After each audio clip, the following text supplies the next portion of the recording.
बहुत उरसा पहले एक छोटा सा गांव आबाद था, जहां लोग हमेशा सूरज गुरूब होने से पहले घरों में चले जाते थे, क्योंकि कहा जाता था कि इस वादी के करीब मौजूद पुराना जंगल सियाह सायों का जंगल था, जहां एक खौफनाक भूत का राज था।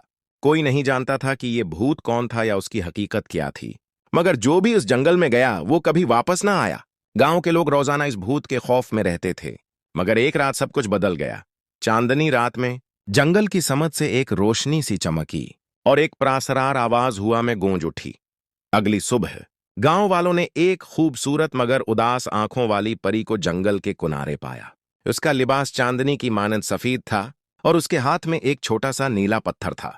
परी का नाम सैरीन था और वो किसी आम परी नहीं थी, वो चुनी हुई मखलूक थी जो जादुई छुड़ी को हासिल कर सकती थी।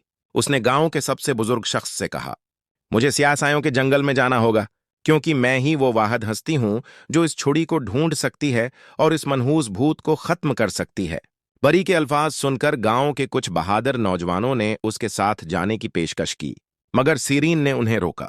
ये रास्ता सिर्फ मेरे लिए है, अगर कोई और अंदर गया तो वो कभी वापस नहीं आएगा। फिर वो धीरे धीरे जंगल के अंदर दाखिल हुई।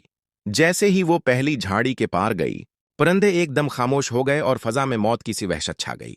चलते चलते सीरीन एक ऐसे इलाके में पहुंच गई जहां लंबे और सियाह दरख्त खड़े थे और उनके पत्तों से सरगोशियां सुनाई दे रही थीं। अचानक एक शैतानी हंसी गूंजी, यहां रख जाओ परे, आगे मौत है। सीरीन ने नीले पत्थर को अपनी मुट्ठी में जोर से दबा लिया और अचानक एक नीली रोशनी निकली जिसने दरख्तों की सरगोशियों को रोक दिया, मगर आगे कुछ और खौफनाक इंतजार कर रहा था। जैसे ही वो जंगल के अंदरूनी हिस्से में पहुंची, एक काला साया इसके सामने नमूदार हुआ। वो किसी इंसानी शक्ल में था, मगर उसकी आंखें खाली और सफेद थीं।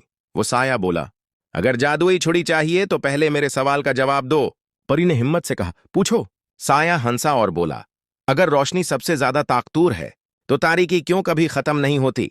परी कुछ लम्हे खामोश रही, फिर मुस्कुराकर बोली, क्योंकि रोशनी खुद सबसे ज्यादा ताकतूर नहीं, बल्कि उसे वो हाथ ताकत देता है जो उसे सही तरीके से इस्तेमाल करे। अचानक साया चीखने लगा और जोरदार हुआ चली, और वो एक काले धुएं में तब्दील होकर गायब हो गया। परी को मालूम था कि वो असल आजमाइश के करीब पहुंच चुकी है। आखिरकार वो जंगल के वस्त में एक कदीम झील के पास पहुंची। वहां पानी के दरमियान एक चमकती हुई छुड़ी तिर रही थी। जैसे ही परी ने छुड़ी को हासिल करने के लिए हाथ बढ़ाया, अचानक एक भयानक चीख सुनाई दी। वो खौफनाक भूत आ चुका था। वो बहुत लंबा था, उसकी जल्द जली हुई लग रही थी और उसके हाथ नाखनों की जगह लंबे पंजे थे। उसने गर्ज कर कहा, यह छुड़ी मेरी है, मैं कभी भी खत्म नहीं हो सकता। परी ने जादुई छुड़ी पकड़ ली और इस लम्हे नैले पत्थर से रोशनी निकली जो छुड़ी में जज्ब हो गई। फिर परी ने छुड़ी को बुलंद करके कहा, तुम्हारी हुकूमत खत्म हो चुकी है। अचानक छुड़ी से निकलने वाली रोशनी ने भूत को जकड़ लिया। वो तकलीफ में चीखने लगा। उसकी भयानक चीखें जंगल में गूंजने लगें और चंद लम्हों में वो धुएं में तब्दील होकर हमेशा के लिए गायब हो गया।